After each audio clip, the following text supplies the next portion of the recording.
रामनवमी की सब लोगों को बहुत बहुत शुभकामनाएं। और इस हफ्ते की जो श्रृंखला है उसमें आज कृषि पर हमें आपके समक्ष सब विषयों को रखना है।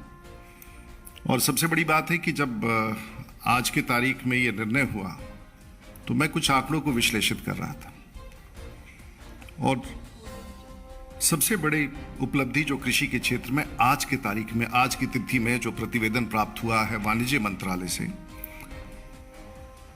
कि हमारा कृषि निर्यात में 20% का वृद्धि हुआ है, जो अपने आप में 51 बिलियन यूएस डॉलर्स पहुंच चुका है। और जिसमें सबसे अधिक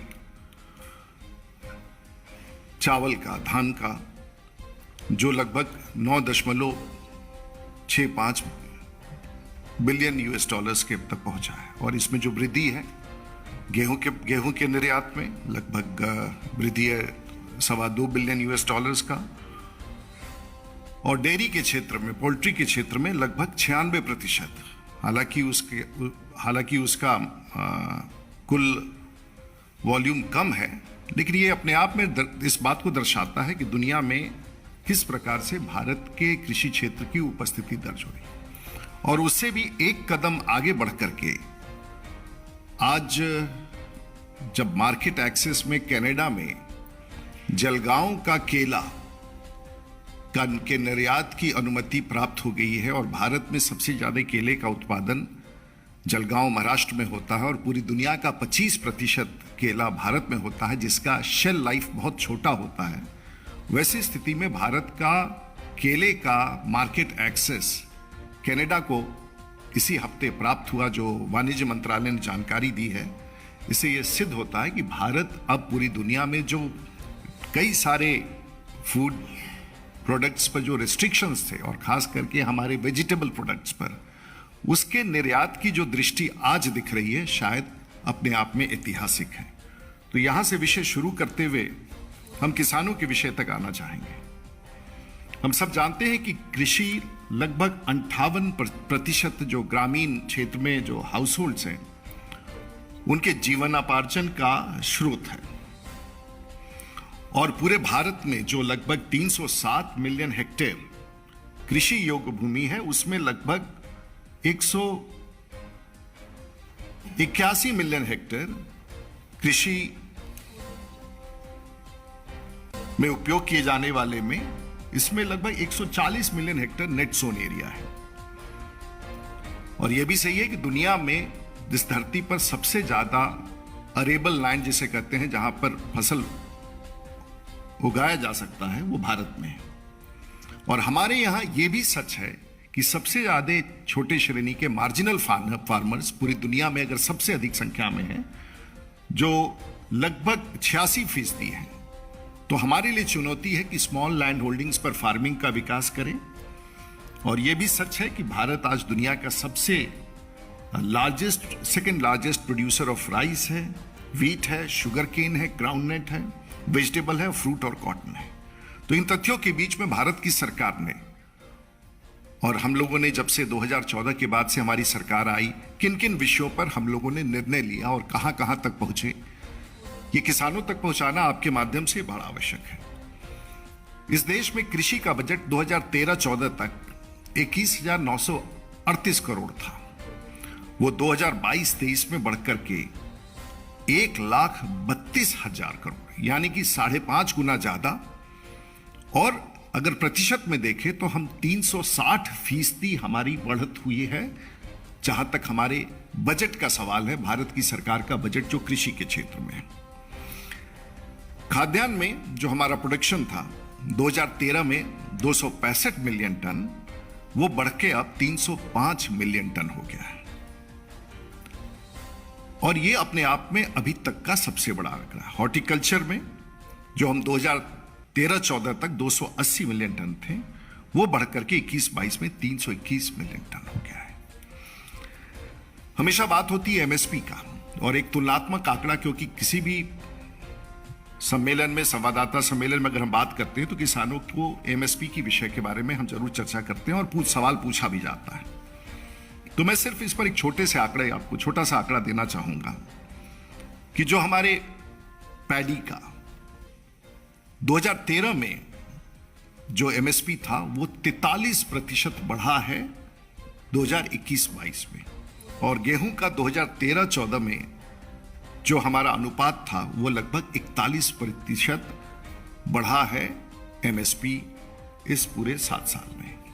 अगर आप आंकड़ों के भीतर जाना चाहेंगे तो उसको मैं पूरी तौर से पढ़ के स्पष्ट करना चाहूंगा कि खरीफ के फसल में रबी और धान जो 2010-11 में 1,000 रुपये प्रति क्विंटल था वो 2021 में बढ़ के 1,940 रुपये प्रति क्विंटल तक पहुंचा।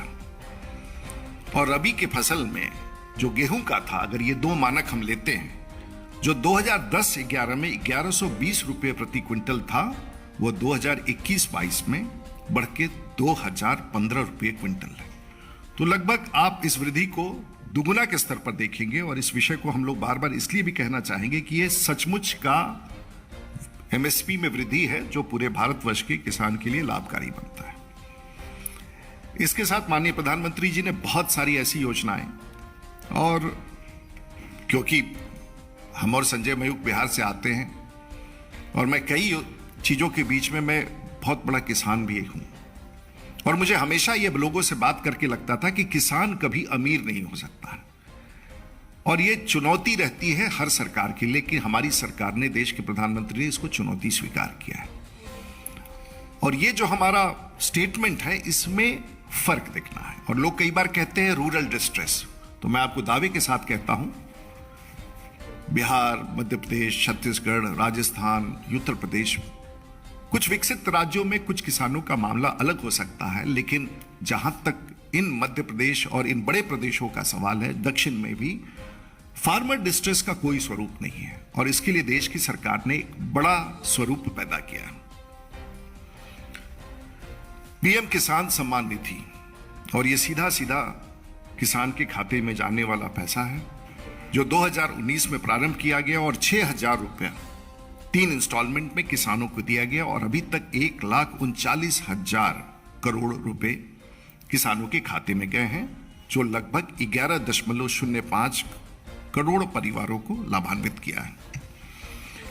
प्रधानमंत्री फसल बीमा योजना जो 2016 में प्रारंभ हुआ, और इसमें लगभग 7.7 करोड़ किसानों को लाभ हुआ, और लगभग 94,000 करोड़ रुपए का इसमें क्लेम हुआ।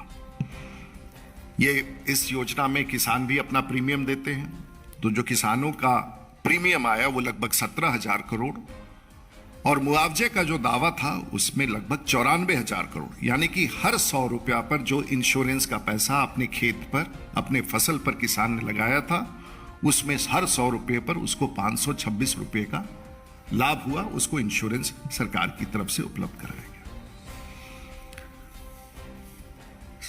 संस्थागत क्रेडिट की बात हम करते हैं, और किसी भी क्षेत्र में, चाहे वो उद्योग में हो या किसान के उद्योग क्षेत्र में, इंस्टीट्यूशनल क्रेडिट का जो फॉर्मेट है उसमें 2013-14 में सभी स्रोतों से, बैंकों से, संस्थाओं से जो क्रेडिट प्राप्त हुआ था वो लगभग उस समय 7.3 लाख करोड़ था।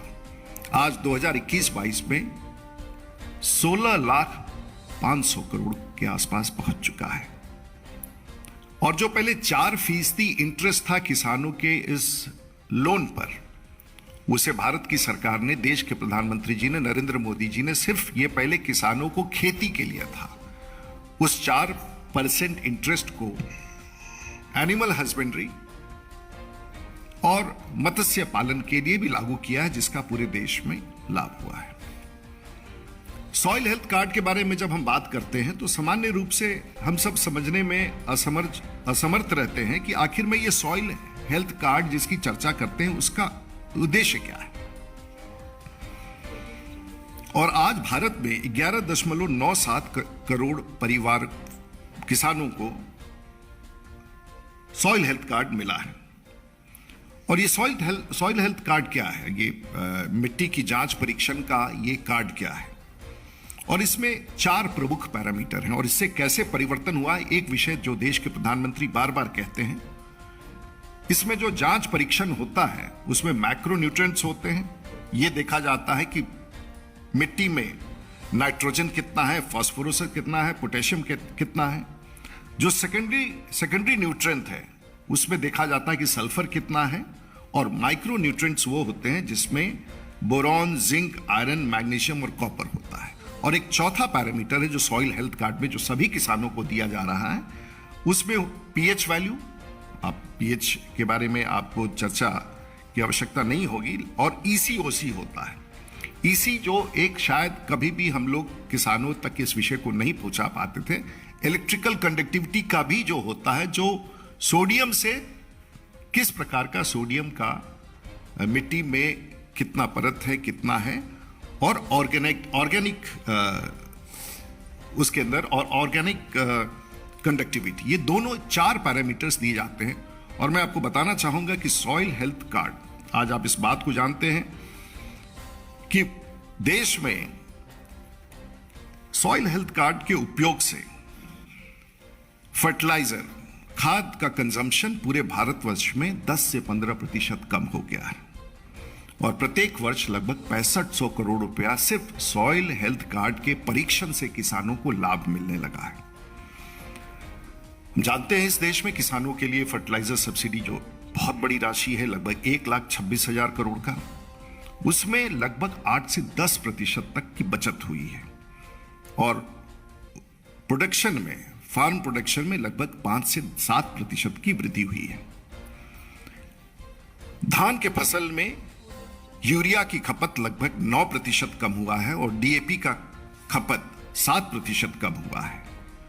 और प्रत्येक एकड़ पर धान की खेती में 4 से 10% तक का कटौती हुआ है।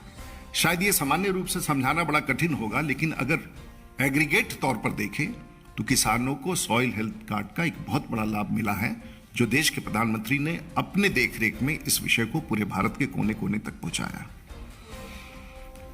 हम लोगों ने नीम कोटेड यूरिया की बात की थी और वो चल रहा है, और उससे जो कमर्शियल यूज होता था यूरिया का, उसे रोकने में हम बहुत हद तक सफल हुए हैं और किसानों को इसका पूरा का पूरा लाभ मिला है। एआईपी, एग्रीकल्चर इंफ्रास्ट्रक्चर फंड, और लगभग 7700 करोड़ रुपए का एग्रीकल्चर इंफ्रास्ट्रक्चर फंड जो बजट में घोषित किया गया था, जिसमें लगभग पूरे भारत में 7300 प्रोजेक्ट का निर्माण हो चुका है या हो रहा है। इसमें मूलतः sorting units, warehousing, processing इत्यादि की यूनिट्स हैं। 2 वर्ष पूर्व सरकार ने फार्मर प्रोड्यूसर्स ऑर्गेनाइजेशन की बात की थी और लगभग 7000 करोड़ रुपए की राशि इसके लिए बजट में प्रावधान किया गया था। और आज भारत में पहली बार भारत के इतिहास में 713 फार्मर प्रोड्यूसर्स ऑर्गेनाइजेशन तैयार हैं और कार्यरत हैं। और मधुमक्खी, हनी, एंसिलरी, जो पहली बार चर्चा की गई थी, उसके लिए भी इस बजट में लगभग 500 करोड़ रुपया 2021-22 के बजट में अतिरिक्त रूप से दिया गया, जो मधुमक्खी अपने आप में, क्योंकि अगर सबसे बड़ा इस देश में पॉलिनेशन का काम, अगर चिड़ियों के बाद, चिड़ियों के साथ साथ अगर सबसे ज्यादा फसल में सबका सबसे बड़ा योगदान है तो मधुमक्खियों का, और उसके पालन पोषण और उसके कैप्टिव ब्रीडिंग का भी लाभ किसानों को मिलता है। दुनिया में ड्रिप इरिगेशन की सबसे बड़ी एक फर्म है और उसे हम नेटाफिम कहते हैं। और शुरुआत ड्रिप इरिगेशन का, और भारत की सरकार ने उसको कितने बड़े लक्ष्य के रूप में लागू किया है। शायद आप लोग को स्मरण होगा कि इजराइल के स्मिथ ब्लॉस, जो वहां के कृषि वैज्ञानिक थे, उन्होंने एक पेड़ को बिल्कुल रेगिस्तान में जन्मते हुए देखा, पलते हुए देखा, और उन्होंने अध्ययन शुरू किया कि आखिर ये पेड़ इस रेगिस्तान में जहां पानी नहीं है, ये इतना बड़ा पेड़ कैसे हो गया। और जब उसकी छानबीन की तो एक पाइपलाइन उसके पास से जाता था और बूंद बूंद से उस पेड़ के जड़ के पास पानी गिर रहा था, और उसके कारण वो सबसे बड़ा कंपनी दुनिया में, आज अगर नेटाफिम के बारे में आप गूगल पर जाके देखेंगे तो सबसे बड़ी दुनिया की ड्रिप इरिगेशन की कंपनी है। और वहीं से प्रेरणा लेके पूरी दुनिया में आज हम ड्रिप इरिगेशन की बात करते हैं, और भारत की सरकार ने इसे बड़ी योजना के रूप में हमने लागू किया है और ड्रिप इरिगेशन पूरे भारतवर्ष में, चाहे वो मध्य प्रदेश हो, बिहार हो, छत्तीसगढ़ हो, और उसके पानी का संरक्षण करना, पानी का कम उपयोग करना, उत्पादकता बढ़ाना, ये अपने आप में एक बहुत बड़ा अभियान है। और उसी प्रकार से हम लोगों ने प्रधानमंत्री कृषि सिंचाई योजना की जो बृहद योजनाओं का जो 21 लाख हेक्टेयर में हम लोगों ने अतिरिक्त रूप से प्रधानमंत्री कृषि सिंचाई योजना के तहत इस अभियान को आगे बढ़ाया है। और मंडियों के बारे में जब हम बात करते थे तो कई बार हम लोग के नज़र में जो भी मंडी बाजार दिखता था तो वही होता था जहां ट्रकों से माल आता था, जमा होता था, बिचौलिए होते थे और उसके बाद व्यापार होता था, पूरे देश में उसका वितरण होता था। और देश के प्रधानमंत्री ने, मोदी साहब ने ई-नाम नेशनल एग्रीकल्चर मार्केट की स्थापना की। और आप इस बात की खुशी होगी कि आज 18 राज्यों और 3 यूनियन टेरिटरीज ने 1000 ऐसे मंडियों को अपने साथ जोड़ दिया है। और इस वित्तीय बजट में हमने 1000 और मंडियों को साथ जोड़ने का, ई मार्केट से जोड़ने का, और आपको मैं बताना चाहूंगा कि इसका परिणाम हुआ है कि आज 1,71,000 किसान सीधे अपने फसल का व्यापार अपने इस पोर्टल पर जाके करते हैं। और जो टोटल वैल्यू है इस व्यापार का, जो किसानों ने और ट्रेडर्स ने अपने ई पोर्टल पर जाके किया है, जहां उसे कहीं दूर जा करके मंडी में बैठ करके सौदा नहीं करना पड़ा, तो लगभग 1,40,000 करोड़ रुपए की राशि का ई मार्केट, ई नाम पर व्यापार हुआ है। मित्रों, पीएम किसान सम्मान निधि, उसके बारे में मैंने चर्चा कर दी आपको। और अगर मूलतः आप देखेंगे तो हर स्थान पर देश के किसानों को, और प्राथमिकता के तौर पर देश के किसानों के लिए भारत की सरकार ने प्रयास किया है। हम सिर्फ आपके माध्यम से ये संवाद देश भर के उन किसानों को, खेतिहरों को, और साथ साथ उन बुद्धिजीवियों को, कि भारत की सरकार ने समर्पण के साथ देश के किसानों के लिए जो हमारा लक्ष्य है देश के प्रधानमंत्री का, और अंत्योदय, जो अंतिम व्यक्ति, चाहे वो गरीब हो, किसान हो, उस तक पहुंचने का हमने प्रयास किया है। यदि इस विषय पर कोई सवाल हो तो आप पूछ सकते हैं।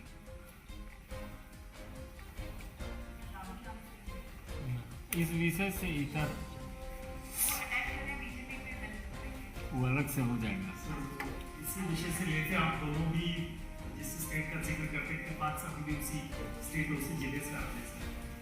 गेहूं की खरीदारी को लेकर कुछ आंकड़ा देंगे कि बिहार में, क्योंकि मुझे यहाँ तक जानकारी है कि पैक्स धान की खरीदारी करता है और गेहूं की खरीदारी का आंकड़ा, क्योंकि बिहार में भी पिछले कुछ सालों में रिकॉर्ड तोड़ प्रोडक्शन हुआ है, करीब 8 से 9 लाख मीट्रिक टन का प्रोडक्शन है। और कितना गेहूं की खरीदारी पैक्स के माध्यम से हो पाता है, जिनसे किसानों के एमएसपी का फायदा होगा। आंकड़े आपको उपलब्ध करा दिए जाएंगे बिहार का, बिल्कुल। मैं बिहार के बारे में आपको बताना चाहूंगा,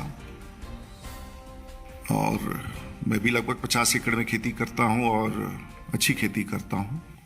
और जब मैंने आईटीसी वालों को बुला करके कहा कि हमारे यहाँ का गेहूं प्रोक्योर कीजिए, तो उन्होंने जब गुणवत्ता की जांच की तो वो उस मानक, देखने में वो फसल, गेहूं का दाना भी बड़ा था, फसल भी बढ़िया था, लेकिन कुछ मॉइस्चर कंटेंट होता है जिसके कारण आटा बनाने में, आटा पीसने में और उसके गुणवत्ता में।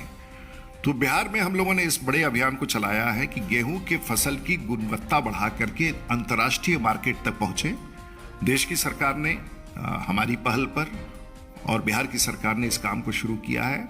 और आईटीसी जो रिटेलिंग करती है खाद्य सामग्रियों का, आटा का और अन्य चीज़ों का, उन्होंने भी बिहार में इस काम को शुरू किया है।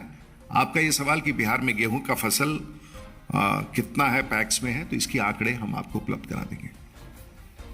और कोई ये जो किसानों से जुड़ा मामला है, तेलंगाना के मुख्यमंत्री कल अनिश्चितकालीन धरना दे रहे हैं। उनका आरोप है कि केंद्र सरकार तेलंगाना के किसानों की फसलों की खरीद नहीं करती।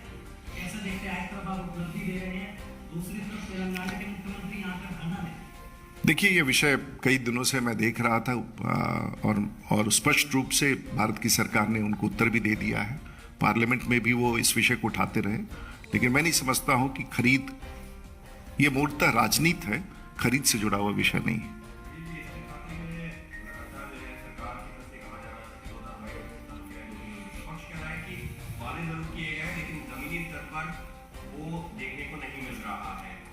साथ ही में महंगाई की मार पड़ रही है उन्हीं लोगों के ऊपर जिनकी आय दोगुनी की बात कही गई थी। मैं आपको बताना चाहूँगा कि डबलिंग ऑफ फार्मर्स इनकम पर आपने सवाल किया है और 2000 बरेली में देश के प्रधानमंत्री ने इसकी घोषणा की थी 28 फरवरी 2016 को और उसी साल के बजट में यह घोषणा किया गया था कि हम इस लक्ष्य को प्राप्त करेंगे 2023 तक।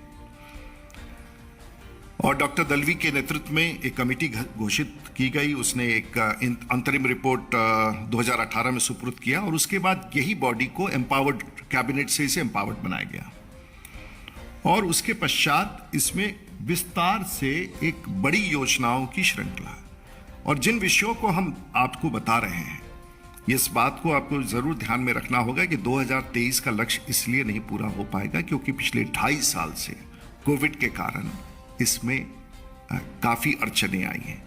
लेकिन फिर भी अगर आप एमएसपी को देखें, आप किसान क्रेडिट कार्ड को देखें, आप फर्टिलाइजर सब्सिडी को देखें, आप ऑर्गेनिक फार्मिंग को देखें, आप सिंचाई को देखें, आप डायरेक्ट कैश ट्रांसफर देखें, ये सब उसी का अंश है और किसान एक तरफ से ही लाभान्वित नहीं है।